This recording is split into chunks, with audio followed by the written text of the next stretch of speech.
ನಿನ್ನ ಭವಿಷ್ಯನೇ ನೀನು ನುಡಿಯೋಕ್ಕಾಗ್ತಾ ಇಲ್ಲ. ಹೇಳ್ತಾನೆ ಇದೆಯಾ ನವಂಬರಿಂದ ನಾಳೆ ತಗೊಂತೀನಿ, ನಾಡ್ದು ತಗೊಂತೀನಿ, ಫ್ಲೆಕ್ಸ್ ರೆಡಿ ಮಾಡ್ಕೊಳ್ರಿ, ಬ್ಯಾನರ್ ರೆಡಿ ಮಾಡ್ಕೊಳ್ಳಿ. ಬಂದೇ ಬಿಡ್ತು. ಕಾಲ ತೀರ್ಮಾನ ಮಾಡ್ತೈತೆ, ಅಜ್ಜಯ್ಯ ತೀರ್ಮಾನ ಮಾಡ್ತಾನೆ, ತಿರುಪತಿ ವೆಂಕಟರಮಣ ತೀರ್ಮಾನ ಮಾಡ್ತಾನೆ. ನೀವು ಸ್ವಲ್ಪ ಆಶೀರ್ವಾದ ಹೇಳಿದ್ರಿ ಚೇಂಜ್ ಆಗುತ್ತೆ ಅಂತ ಹೇಳಿ. ಆಮೇಲೆ ಏನು ಕೊಟ್ಟಿಲ್ಲ ಅಂದ್ರೆ ಒದ್ಬಿಟ್ಟು ಕಿತ್ಕೊಂತೀನಿ ಅಂತ ಅವ್ರೆ. ಒದ್ದು ಕಿತ್ಕೊಂಡಿಲ್ಲ. ಯಾ ಅಜ್ಜಯ್ಯನೂ ಇನ್ನೂ ವರ ಕೊಟ್ಟಿಲ್ಲ. ತಿರುಪತಿ ವೆಂಕಟರಮಣ ಸ್ವಾಮಿ ಅಂತೂ ಗೋವಿಂದ ಅಂದ್ಬಿಟ್ಟವ್ರು. ಫಸ್ಟು ನಿನ್ನ ಭವಿಷ್ಯ ಹೇಳಿದ್ದಲ್ಲ 136 ಏನೋ, ಅದನ್ನೇ ಎಲ್ಲರೂ ಹೇಳಿರ್ತಾರೆ. ಈಗ ಮೊನ್ನೆ 5 ರಾಜ್ಯಗಳ ಚುನಾವಣೆ ಆದಾಗ ಎಲ್ಲ ಒಂದೊಂದು ಸರ್ವೆಗಳು ಎಲ್ಲ ಒಂದೊಂದು ಹೇಳಿದರು. ಅದ್ರಾಗ ಯಾವುದೋ ಒಂದು ನಿಜ ಆಗೇ ಬೇಕಲ್ಲ. ಅಲ್ಲ, ಈಗ ಮೊನ್ನೆ ಸರ್ವೆಗಳಲ್ಲಿ ಎಲ್ಲರೂ ಒಂದೊಂದು ಹೇಳಿದರು. ತಮಿಳ್ನಾಡಲ್ಲಿ DMK ಬರ್ತೈತೆ ಅಂತ ಹೇಳಿದರು, ಇನ್ನು ಕೆಲವು ಅಣ್ಣಾ DMK ಬರ್ತೈತೆ ಅಂದರು, ವಿಜಯನ್ ಬರ್ತೈತೆ ಅಂತ ಹೇಳಿದರು. ಯಾವುದೋ ಒಂದು ಸತ್ಯ ಆಗೇ ಬೇಕಲ್ಲ. ಹಂಗೆ DK ಶಿವಕುಮಾರ್ ಹೇಳಿರೋದು 136 ಅದೇ ಲೆಕ್ಕದಲ್ಲಿ. ಅದು ಫಸ್ಟು ನಿನ್ನ ಭವಿಷ್ಯ ನೀನೇ ಹೇಳೋಕ್ಕಾಗಲ್ಲ, ಇನ್ನು ಬೇರೆಯವ್ರ ಭವಿಷ್ಯ ಯಾಕೆ ಹೇಳಕ್ಕೆ ಹೋಗ್ತೀರಾ? ಫಸ್ಟ್ ನಿನ್ನ ಭವಿಷ್ಯನ ನೋಡ್ಕೋ ಅಂತ ಸಲಹೆ ಕೊಡ್ತಾ ಇದ್ದೀನಿ. 28ಕ್ಕೇನೋ ಭವಿಷ್ಯ ನುಡಿತಾರಂತೆ. ಫಸ್ಟು ನಾನು ಅವ್ರಿಗೆ ಹೇಳೋದು ನಿನ್ನ ಭವಿಷ್ಯ ನೋಡ್ಗಳಪ್ಪ. 28ಕ್ಕೆ ಏನು ಭವಿಷ್ಯ ಅಂತ ನೋಡೋಕೆ ಹೋಗಬೇಡ. ನೀನು ಕಾಂಗ್ರೆಸ್ ಪಾರ್ಟಿಗೆ ಇರ್ತೀಯೋ ಅಥವಾ ಬೇರೆ ಪಾರ್ಟಿಗೆ ಹೋಗ್ತಿರೋ ನೋಡು. ಅಧಿಕಾರ ಸಿಕ್ಕಿಲ್ಲ ಅಂದರೆ ಕಾಂಗ್ರೆಸ್ಸಲ್ಲೇ ಇರ್ತೀಯ, ಬೇರೆ ಪಾರ್ಟಿಗೆ ಹೋಗ್ತೀಯ, ಅದನ್ನು ಚೆಕ್ ಮಾಡಬೇಕು.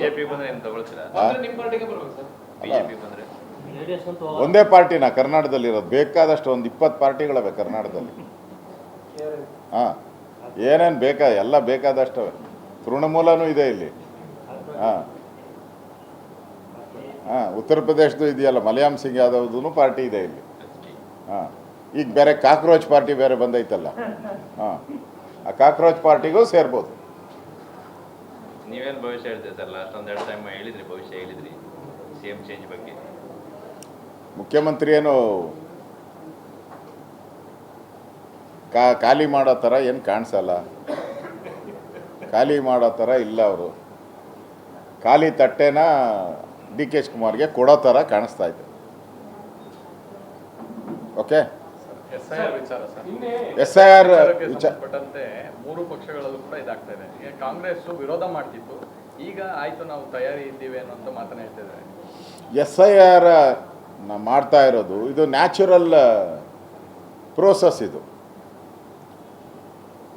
ಯಾರು ವಿದೇಶದವರಿದ್ದಾರೆ, ಈಗಾಗಲೇ 2 ಕೋಟಿಗೂ ಹೆಚ್ಚು ಜನ ವಿದೇಶಿಯರು ಭಾರತದಲ್ಲಿದ್ದಾರೆ. ಅದರಲ್ಲಿ ಬಾಂಗ್ಲಾದೇಶಿಯರೇ 90%ಗೂ ಹೆಚ್ಚು ಬಾಂಗ್ಲಾದೇಶದವರೇ ಇದ್ದಾರೆ. ಈಗಾಗಲೇ ವೆಸ್ಟ್ ಬೆಂಗಾಲಲ್ಲಿ ಕ್ಯಾಂಪ್ಗಳು ತೆಗಿತಾ ಇದ್ದಾರೆ. ಜಿಲ್ಲೆಗೆ 1 ಕ್ಯಾಂಪ್ಗಳು. ಈ ಬಾಂಗ್ಲಾದೇಶದವ್ರು ಯಾರ್ಯಾರು ಇದ್ದಾರೋ ಅವ್ರನ್ನೆಲ್ಲ ಆ ಕ್ಯಾಂಪಿಗೆ ತಂದು ಹಾಕಿ ಅಲ್ಲಿಂದ ಅವ್ರನ್ನ ವಾಪಸ್ ಅವ್ರ ಊರುಗಳಿಗೆ ಕಳಿಸೋವಂಥದ್ದಕ್ಕೆ. ಅಲ್ಲಿರೋ ಮುಸಲ್ಮಾನರೇ ಸಪೋರ್ಟ್ ಮಾಡ್ತಾ ಇದ್ದಾರೆ ಇದಕ್ಕೆ. ಇವರೆಲ್ಲ ಬಂದ್ಬಿಟ್ಟು ನಮ್ಮ ಜಾಬ್ನೆಲ್ಲ ಕಿತ್ಕೊಂಬಿಟ್ರು, ನಮ್ಮ ಅಧಿಕಾರನ ಕಿತ್ಕೊತಾ ಇದ್ದಾರೆ ಅಂಥೇಳಿ ಅಲ್ಲಿರೋ ಮುಸಲ್ಮಾನರೇ ಇವ್ರನ್ನ ಒದ್ದೋಡಿಸ್ತಾ ಇದ್ದಾರೆ. ಆದರೆ ಕರ್ನಾಟಕದ ಕಾಂಗ್ರೆಸ್ ಅವ್ರಿಗೆ ಆ ಬುದ್ಧಿ ಇನ್ನೂ ಬಂದಿಲ್ಲ. ಅದರಿಂದ SIR ಇದೆ, ಅದು ರಿಯಲ್ ವೋಟರ್ಸ್ ಮಾಡೋ ಅಂಥ ಒಂದು ಪ್ರಕ್ರಿಯೆ. ಕೆಲವರೆಲ್ಲ ಗೊತ್ತಿದೆ, ರಾಮನಗರದಲ್ಲೂ ಓಟಿದೆ, ನಮ್ಮ ಪದ್ಮನಾಭನಗರದಲ್ಲೂ ಓಟಿದೆ, ಕನಕಪುರದಲ್ಲೂ ಓಟಿದೆ, ನಮ್ಮ ಪದ್ಮನಾಭನಗರದಲ್ಲೂ ಓಟಿದೆ ಅವ್ರದ್ದು. ಹಾಗೆ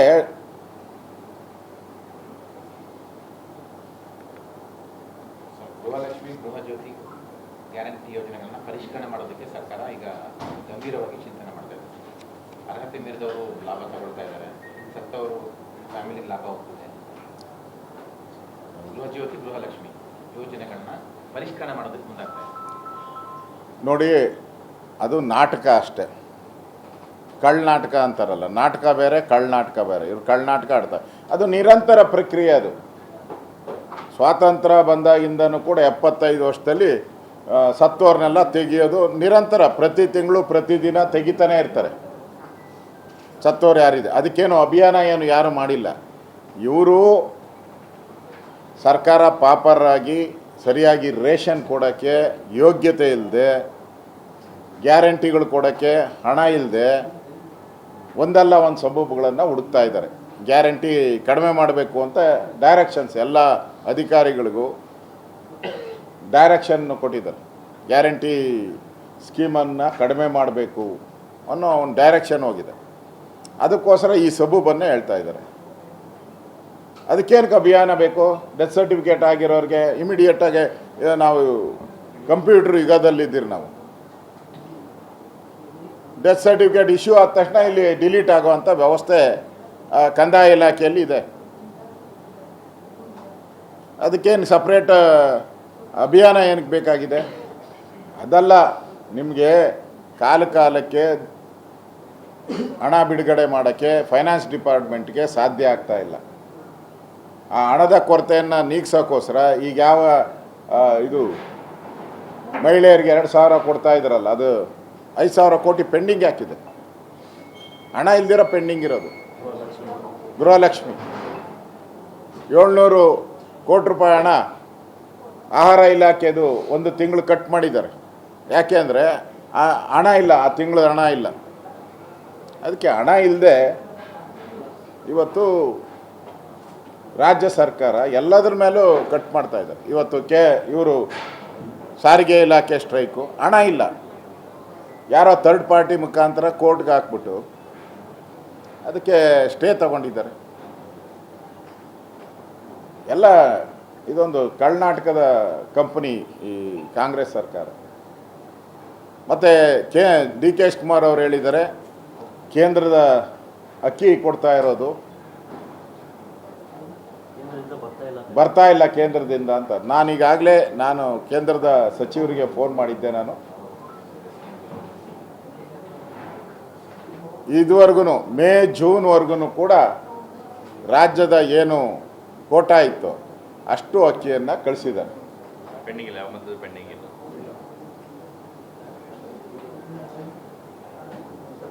ಆದರೆ ರಾಜ್ಯ ಸರ್ಕಾರ ಇಂಡೆಂಟ್ ಕಳಿಸಿದ್ದಾರೆ. ಕೆ ಜಿಗೆ 23 ರೂಪಾಯಿ ಅಂತ ಕೊಡ್ತಾ ಇರೋದು. ಕೆ ಜಿಗೆ 23ರಂತೆ ಹಣ ಕೊಡ್ತಾ ಇರೋದು. 4 ಲಕ್ಷ ಮೆಟ್ರಿಕ್ ಟನ್ ಇಂಡೆಂಟ್ ಸಲ್ಲಿಸಲಾಗಿದೆ. ಇದುವರೆಗೂ ಪೇಮೆಂಟ್ ಕೊಟ್ಟಿಲ್ಲ. ಫೈನಾನ್ಸ್ ಡಿಪಾರ್ಟ್ಮೆಂಟ್ ಅವರು ದುಡ್ಡು ರಿಲೀಸ್ ಮಾಡಿಲ್ಲ. 4 ಲಕ್ಷ ಮೆಟ್ರಿಕ್ ಟನ್ಗೆ ಕೆ ಜಿಗೆ 23 ರೂಪಾಯಿ. ರಾಜ್ಯದಿಂದ ಕೇಂದ್ರಕ್ಕೆ ಕೊಡಬೇಕು. ಹೌದು, ಕೇಂದ್ರದವರು ರೈತರಿಗೆ ಕೊಡ್ತಾರೆ ಹಣನ. ಹೆಚ್ಚಿನ ಹಣ ಕೊಟ್ಟು ಪರ್ಚೇಸ್ ಮಾಡ್ತಾರೆ ಕೇಂದ್ರ ಸರ್ಕಾರ, ಕಡಿಮೆ ಇದರಲ್ಲಿ ಇವ್ರು ಕೊಡೋದು. ಅದರಿಂದ ಫೈನಾನ್ಸ್ ಡಿಪಾರ್ಟ್ಮೆಂಟ್ ದಿವಾಳಿ ಆಗಿರೋದಕ್ಕೆ ಇದಕ್ಕಿಂತ ಸ್ಪಷ್ಟ ನಿದರ್ಶನ ಏನೂ ಇಲ್ಲ. ಕಸದ್ದು ವಿಚಾರವಾಗಿ ಇಮಿಡಿಯೇಟ್ ಇವ್ರು ಯಾವಾಗ ಪೇಮೆಂಟ್ ಮಾಡ್ತಾರೋ ಇಮಿಡಿಯೇಟಾಗಿ ಅವಾಗ ಅಕ್ಕಿ ಬರ್ತದೆ. ಸರ್, ಕಸದ ಬಗ್ಗೆ ಹೇಳ್ತಿದ್ದಾರೆ. ಮೈಸೂರಲ್ಲೂ ಕೂಡ ಅದೇ ರೀತಿಯಲ್ಲಿ ಪಾಲಿಕೆಗಳ ಕಸನ ತಗೊಂಡೋಗಿ ಎಲ್ಲದರಲ್ಲಿ ಡಂಪ್ ಮಾಡ್ತಾ ಇದ್ದಾರೆ. ಚಾಮುಂಡಿ ಬೆಟ್ಟ ತಪ್ಪಲಲ್ಲೆಲ್ಲ ಸುರಿತಾ ಇದ್ದಾರೆ ಅಂತ ಆರೋಪ. ಸರ್ಕಾರ ಏನು ಮಾಡ್ತಾ ಇದೆ? ಸರ್ಕಾರ ಕಳೆದ 4-5 ತಿಂಗಳಿಂದ ಅವ್ರಿಗೆ ಹಣ ಬಿಡುಗಡೆ ಮಾಡ್ತಾ ಇಲ್ಲ. ಕಸ ವಿಲೇವಾರಿ ಮಾಡೋರಿಗೆ ಹಣ ಬಿಡುಗಡೆ ಮಾಡ್ತಾ ಇಲ್ಲ. ಮತ್ತು ಟೆಂಡರ್ ಕರೆದಿದ್ದಾರೆ. ಈಗ ಟೆಂಡರಲ್ಲಿ ಕೂಡ ಅವ್ಯವಹಾರ ಆಗಿದೆ. ಕಳೆದ ಬಾರಿ ಏನು ಟೆಂಡರ್ ಇತ್ತು ಅದಕ್ಕೂ ಈ ಟೆಂಡರ್ಗೂ 600 ಕೋಟಿ ಡಿಫ್ರೆನ್ಸ್ ಇದೆ. 600 ಕೋಟಿ ಡಿಫ್ರೆನ್ಸ್ ಇದೆ. ಅದು CM ಆಫೀಸಲ್ಲಿ ಫೈಲ್ ಹಂಗೆ ಪೆಂಡಿಂಗ್ ಇದೆ. ಈ ಗೊಂದಲದಿಂದ ಇಡೀ ಬೆಂಗಳೂರು, ಇಡೀ ಕರ್ನಾಟಕ ರಸ್ತೆಗಳು ಡಂಪಿಂಗ್ ಯಾರ್ಡ್ ಆಗಿದೆ.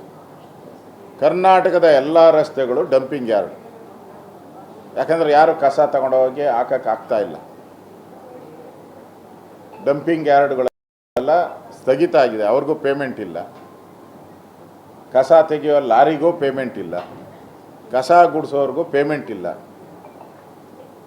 ಒಟ್ಟಿನಲ್ಲಿ ಸರ್ಕಾರ ಇಡೀ ಫೈನಾನ್ಸ್ ಇಲಾಖೆಯ ತೊಳೆದು ಕಸ ಗುಡಿಸ್ಬಿಟ್ಟಿದ್ದಾರೆ. ಸಿದ್ದರಾಮಯ್ಯ, ಡಿ ಕೆ ಶಿವಕುಮಾರ್ ಇಬ್ಬರು ಸೇರ್ಕೊಂಡು ಇಡೀ ಫೈನಾನ್ಸ್ ಡಿಪಾರ್ಟ್ಮೆಂಟ್ನ ಕಸವನ್ನು ಗುಡಿಸ್ಬಿಟ್ಟಿದ್ದಾರೆ. ಕಸ ಅಲ್ಲ, ಗುಡಿಸ್ಬಿಟ್ಟಿದ್ದಾರೆ, ತೊಳೆದು ಬಿಟ್ಟಿದ್ದಾರೆ ಅದನ್ನು. ಅದಕ್ಕೆ ಯಾವುದಕ್ಕೂ ಇಲ್ಲ. ಪೆನ್ಷನ್ಗೂ ದುಡ್ಡಿಲ್ಲ. 2-3 ತಿಂಗಳಿಂದ ಪೆನ್ಷನ್ ಕೊಟ್ಟಿಲ್ಲ. ಬಡವರಿಗೆ ಔಷಧಿಗೆ ತಗೊಳಕ್ಕೆ ಕೊಡ್ತಾ ಇದ್ದಂಥ ಪೆನ್ಷನ್ನು ಔಷಧಿ ಮಾತ್ರೆಗೆ ಕೊಡ್ತಾ ಇರೋ ಪೆನ್ಷನ್ಗೂ 3 ತಿಂಗಳಿಂದ ಹಣ ಇಲ್ಲ. ಒಟ್ಟಿನಲ್ಲಿ ದಿವಾಳಿಯ ಅಂಚಿಗೆ ಬಂದು ನಿಂತಿದೆ. ದಿವಾಳಿ ಆದಂಥ ಸರ್ಕಾರ, ದಿವಾಳಿ ಆದಂಥ ಸಿದ್ದರಾಮಯ್ಯನವರ ಸರ್ಕಾರ. ಧನ್ಯವಾದ.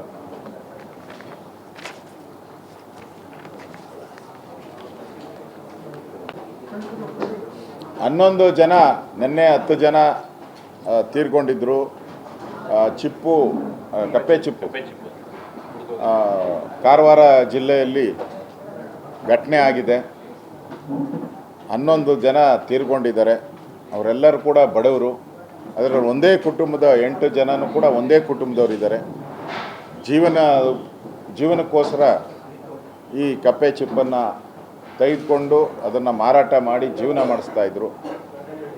ಎಲ್ಲ ಕುಟುಂಬ ಇವತ್ತು ಒಂದು ರೀತಿ ದಿಕ್ಕಪಾಲಾಗಿದೆ. ಈಗಾಗಲೇ ರಾಜ್ಯ ಸರ್ಕಾರನೂ ಕೂಡ ಹಣ ಕೊಟ್ಟಿದ್ದಾರೆ, ಕೇಂದ್ರ ಸರ್ಕಾರನೂ ಕೂಡ ಹಣ ಕೊಟ್ಟಿದ್ದಾರೆ. ನಾನು ಕೂಡ ಸಂತಾಪವನ್ನು ಸೂಚಿಸ್ತೀನಿ. ಅಧಿಕಾರಿಗಳು ಕೂಡ ಈ ಥರದ ಬಗ್ಗೆ ಎಚ್ಚರಿಕೆಯನ್ನು ವಹಿಸಬೇಕು. ಜಿಲ್ಲಾ ಪೊಲೀಸ್ ಆಡಳಿತ, ಜಿಲ್ಲಾಧಿಕಾರಿಗಳು ಈ ಥರ ಈ ಮೀನುಗಾರರಿಗೆ ಯಾವ ರೀತಿ ಸಲಹೆ ಕೊಡ್ತಾರೆ, ಮೀನು ಸಮುದ್ರಕ್ಕೆ ಇಳಿಯೋಕ್ಕೆ ಮುಂಚೆ ಅವ್ರಿಗೆ ಸಲಹೆಯನ್ನು ಕೊಡ್ತಾರೆ, ಯಾವ ಸೀಸನ್ನಲ್ಲಿ ಹೋಗಬೇಕು, ಯಾವ ಸೀಸನ್ನಲ್ಲಿ ಹೋಗಬಾರ್ದು. ಆ ಥರ ಇವ್ರಿಗೂ ಆ ಥರದ ಒಂದು ಸಲಹೆ ಕೊಡುವಂಥ ವ್ಯವಸ್ಥೆಯನ್ನು ಮಾಡಿದರೆ ಈ ಅನಾಹುತ ಆಗ್ತಾ ಇರಲಿಲ್ಲ.